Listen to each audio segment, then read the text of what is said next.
Hello दोस्तों, आपका स्वागत है एक बार फिर से आपके अपने चैनल विनय सर स्टडी पे।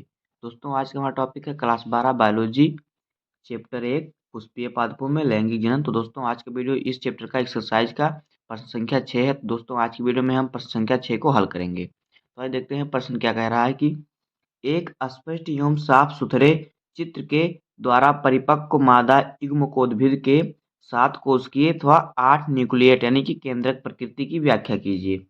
तो आइए इसको हम चित्र द्वारा समझते हैं और लिखते हैं। देखिए, ये हमारा है चित्र। इसका चित्र हमारा इस प्रकार से बनेगा। आप इसका स्क्रीनशॉट ले लीजिए, उसके बाद वीडियो को स्टार्ट करते हैं। तो आइए अब वीडियो को स्टार्ट करते हैं। इसका लिखते हैं आंसर और साथ में समझते भी हैं। तो देखिए उत्तर इसका क्या हो जाएगा।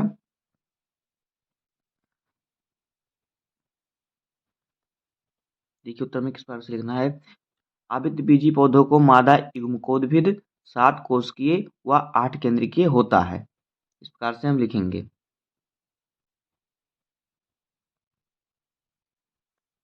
आवृतबीजी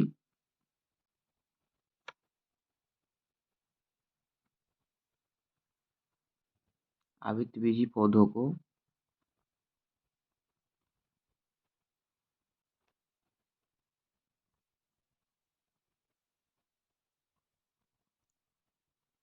मादा युग्मकोद्भिद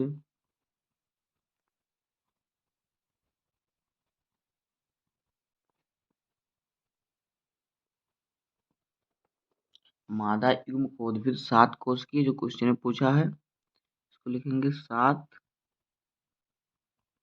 कोशिकीय व 8 केंद्रकीय न्यूक्लिएट यानी कि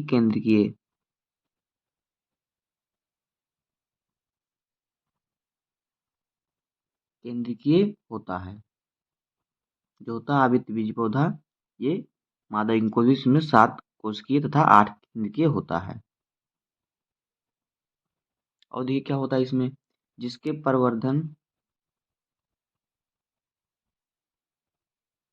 जिसके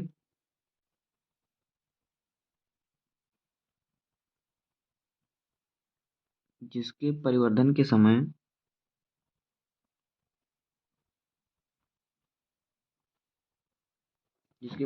समय क्रियाशील गुरु बीजाणु बनता है।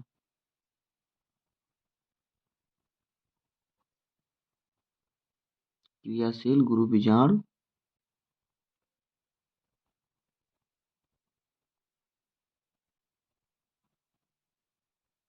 जो होता है प्रथम केंद्रिका विभाजन द्वारा बनता है। प्रथम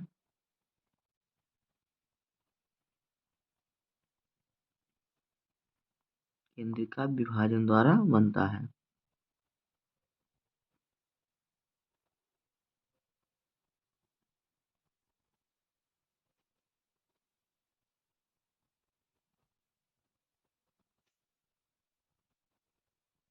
देखिए क्या कह रहा है कि जो इसका इसका जो होता है परिवर्तन के समय क्रियाशील गुरु विजार जो होता है प्रथम केंद्रिका विभाजन द्वारा बनता है। और जब इसका देखिए ये होता है हमारा प्रथम केंद्रिका विभाजन। देखिए यहाँ पे प्रथम केंद्रिका विभाजन हो रहा है। जब यहाँ से केंद्रिका विभाजन होता है तो जो एक केंद्रक है ये 2 केंद्रकों में विभाजित हो जाता है। तो इसको आइए लिखते हैं। ये 2 केंद्रों में विभाजित हो जाता है। आप देखिए अब ये दोनों को जो केंद्रक है ये द्वितीय विभाजन द्वारा क्या करेंगे, 2-2 नई कोशिकाएँ बनाएँगे, केंद्रिकाएँ बनाएँगे। देखिए इसमें 2-2 नई केंद्रिकाएँ बनाएँगे द्वितीय विभाजन द्वारा। यहाँ पे 2 केंद्रिका और फिर यहाँ पे 2 केंद्रिका। तो आइए इसको लिखते हैं पहले। केंद्रिका विभाजन बनाता है। उसके बाद देखिए जो दोनों केंद्रक जो दोनों यहाँ पे लिखेंगे दोनों केंद्रक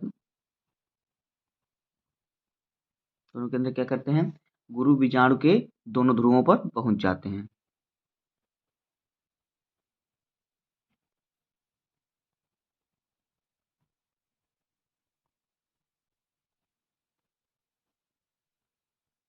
बीजाणु के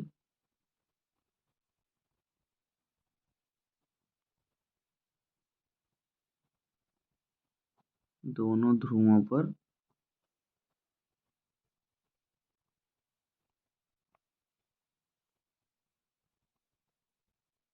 दोनों ध्रुवों पर पहुंच जाते हैं। अब देखिए, जब प्रथम केंद्र का विभाजन होता है तो ये जो इसका केंद्रक होता है ये दोनों ध्रुवों पर पहुंच जाता है, एक ध्रुव इधर और एक ध्रुव इधर पर पहुंच जाता है। इसके बाद क्या होता है, इसके बाद इसका द्वितीय विभाजन होता है। तो जब द्वितीय विभाजन होता है तो ये जो दोनों जो इसके जो दोनों सिर हैं, इस दोनों सिर जो हैं जाके यहाँ पे दो दो केंद्रिकाएं बनाती हैं। यहाँ पे देखिए दो केंद्रक यहाँ पे बन गया है, सॉरी यहाँ पे दो केंद्रक बन गया और दो केंद्रक यहाँ पे बन गया, और ये दोनों जो है सहायक केंद्रक हैं। तो आइए इसको भी लिखते हैं। ध्रुवों पर पहुंच जाते हैं, हमने इतना लिखा। अब लिखते हैं द्वितीय विभाजन के बाद क्या होता है। तो देखिए, द्वितीय विभाजन द्वारा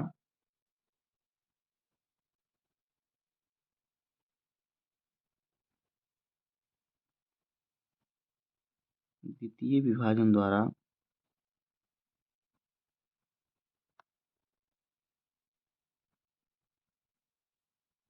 द्वितीय विभाजन द्वारा दोनों सिरों पर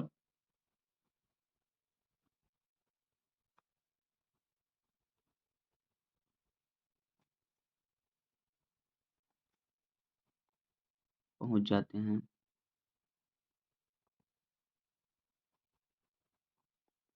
उसके बाद देखिए क्या होता है, दोनों सिरों पर पहुंचने के बाद क्या होता है, जब दोनों सिरों पर पहुंच जाते हैं तो क्या होता है, तो ये दो दो केंद्रिकाएं बनाती हैं, दो दो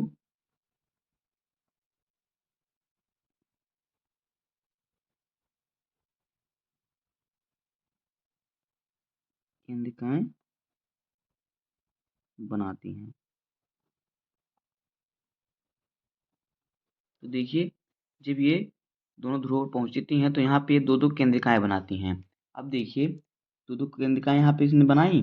अब देखिए यहाँ पे जब ये दोनों ध्रुव पहुंची, इसके बाद इनका द्वितीय विभाजन हुआ तो ये दो दो केंद्रिकाएं बनाई, दो केंद्रिका यहाँ पे और दो केंद्रिका यहाँ पर। इसके बाद क्या होगा, अब इनका तृतीय विभाजन होगा। तो देखिए, तृतीय विभाजन में क्या करती हैं, दोनों सिरों पर चार चार केंद्रक बनाती हैं। देखिए, दोनों सिरों पे क्या क्या करती हैं ये, चार चार केंद्रक बनाती हैं। तृतीय विभाजन पर जब तृतीय विभाजन होता है तो दोनों सिरों पर चार चार केंद्रक बनाती हैं। और उसके बाद देखिए यहाँ पे चार केंद्रक बना है। उसके बाद ये क्या होता है, जब तृतीय विभाजन होता है, जब ये केंद्रक बन जाते हैं, उसके बाद देखिए माइक्रोपाइटस शीर्ष पर जो होते हैं, चार केंद्रकों में से यहाँ पे देखिए चार केंद्रकों में से तीन जो होता है वो अंड उपकरण बन जाता है, और जो बीच का होता है दो केंद्रक वो ध्रुव चक्र बन जाता है। तो आइए इसको भी लिखते हैं। देखिए, दो दो केंद्रिकाएं बनाती हैं द्वितीय द्वितीय विभाजन के द्वारा। उसके बाद देखिए तृतीय विभाजन द्वारा क्या होता है, यहाँ पे लिखेंगे तृतीय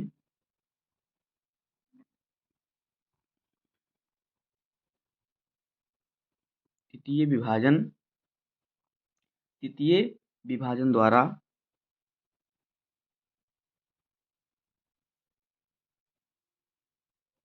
दोनों सिरों पर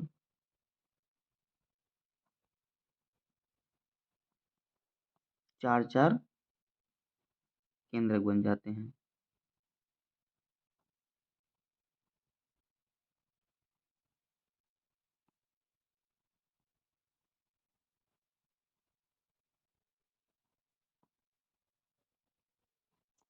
चार चार केंद्रक बन जाते हैं।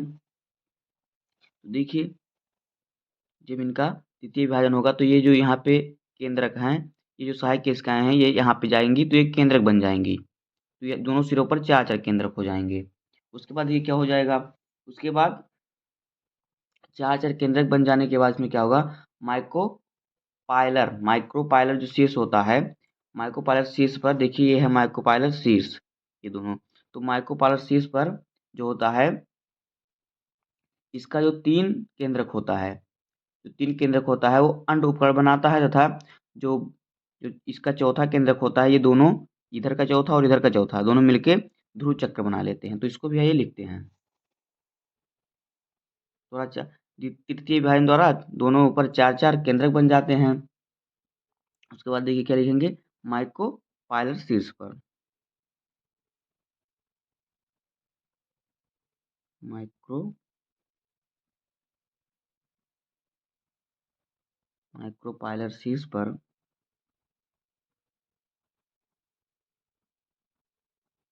क्या होता है, चार केंद्रक केंद्रकों में से 3 केंद्रक, 4 केंद्रकों में से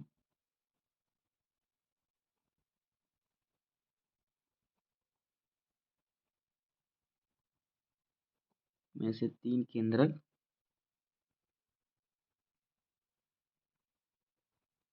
जो होते हैं क्या, उपकरण बनाते हैं, सॉरी अंड उपकरण बनाते हैं।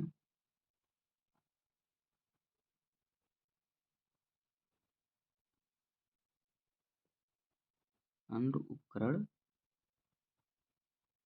बनाते हैं। देखिए देखिए यहाँ पे जो 4 केंद्रक हैं, उन चारों में से 3 केंद्रक क्या अंड उपकरण बना लेता है। और ये क्या होता है, जो 3 केंद्रक है वो अंड उपकरण बनाता है।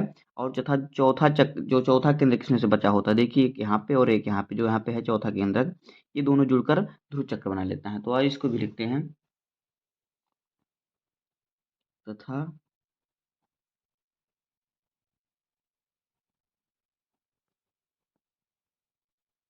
चौथा केंद्रक क्या बनाता है, उत्तरी ध्रुव चक्र बना लेता है।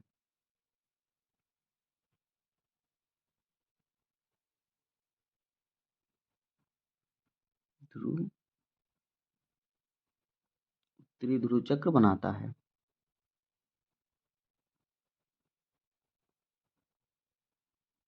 इतना हो गया। इसके बाद ये क्या होता है, इसके बाद जिसका विभागीय शीर्ष होता है, उस पर जो होता है 4 केंद्रकों में से 3 एंटीपोडाल केंद्रक जो होते हैं, वो चौथे केंद्रक का निचला ध्रुव केंद्रक में निर्माण करता है। यहाँ पे देखिए संयोजन द्वारा। तो आइए इसको भी लिखते हैं। ध्रुव चक्र का निर्माण हो गया, यहाँ तक हमने लिख लिया। अब आइए इसके आगे लिखते हैं। अब देखिए विभागीय शीर्ष पर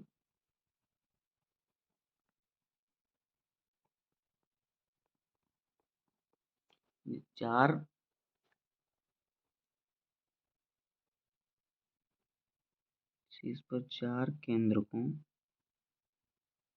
में से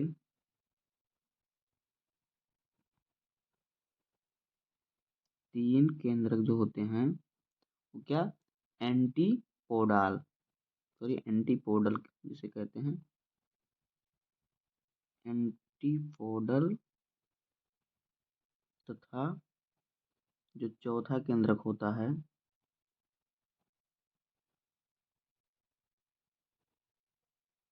केंद्रक होता है वो क्या, उत्तरी ध्रुव का निर्माण करता है। उत्तरी ध्रुव केंद्रक का निर्माण करता है, यानी कि निचला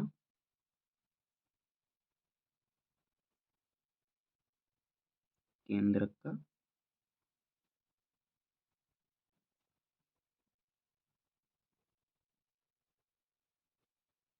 निर्माण करता है।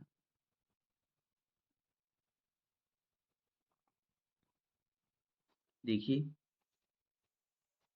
यहाँ पे देखिए जो है, यहाँ पे जो 3 केंद्रक मिलकर क्या बनाता है, एंटीपोडाल केंद्रक, यानी कि सहायक कोशिकाएं। और जो यहाँ पे चौथा केंद्रक होता है वो आके क्या बनता है, वो यहाँ पे आके जो यहाँ पे ध्रुव चक्र बनता है, उसके बाद देखिए यहाँ पे ध्रुव चक्र के बाद, निचली ध्रुव चक्र बनने के बाद ये बनता है अंड केंद्रक। तो आइए इसको भी लिखते हैं।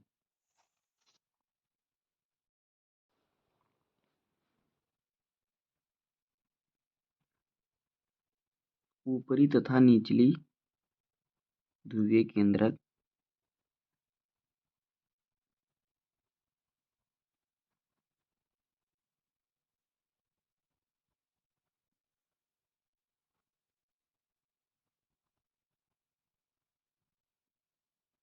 ध्रुवीय केंद्रक मध्य में आकर संयोजन द्वारा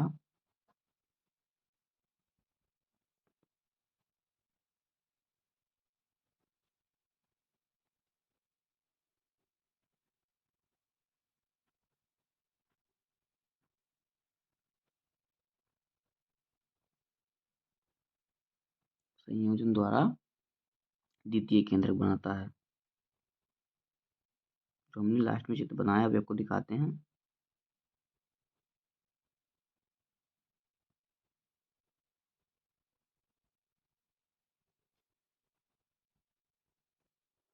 देखिए जब एंटीपोडाल था चौथा केंद्रक जो है वो केंद्रक का निर्माण कर लेता है यहाँ पे ध्रुव चक्र के बाद। देखिए उसके बाद क्या संयोजन करता है, संयोजन के बाद क्या होता है यहाँ पे देखिए क्या कह रहा है कि जो उत्तरी तथा निचली ध्रुव केंद्रक मध्य में आकर संयोजन द्वारा द्वितीय केंद्रक का निर्माण करते हैं। देखिए यहाँ पे जो इसका जो देखिए यहाँ पे हमने क्या किया था 8 केंद्रक का हमारा निर्माण हुआ था। तो यहाँ पे जो उत्तरी और निचली ध्रुव वाला था वो यहाँ पे संयोजन होकर जुड़कर अंड केंद्रक का निर्माण कर लेता है। ये दोनों जुड़ के एक ही केंद्रक का निर्माण कर लेते हैं, एक में जुड़ जाते हैं। इतना हो गया। अब आइए क्या लिखते हैं हम। अब देखिए अणु उपकरण के 3 केंद्रकों से मध्य वाला केंद्रक अंड बनता है।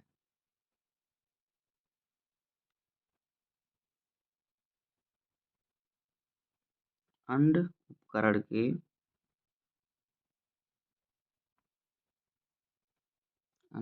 के 3 केंद्रकों से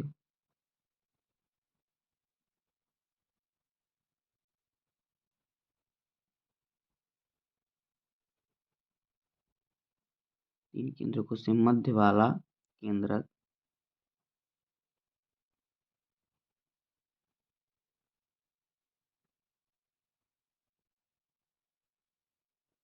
मध्य वाला जो केंद्रक है वो क्या करता है अंड बनाता है। जो भी हमारा अंड कोशिका जिसे हमने कहा अंड केंद्रक कहा है अंड बनाता है।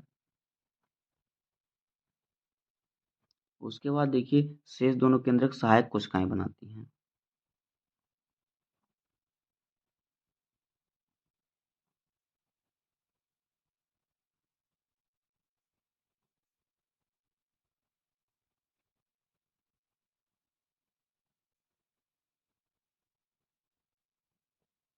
सहायक कोशिकाएं क्या होती हैं बनाती हैं।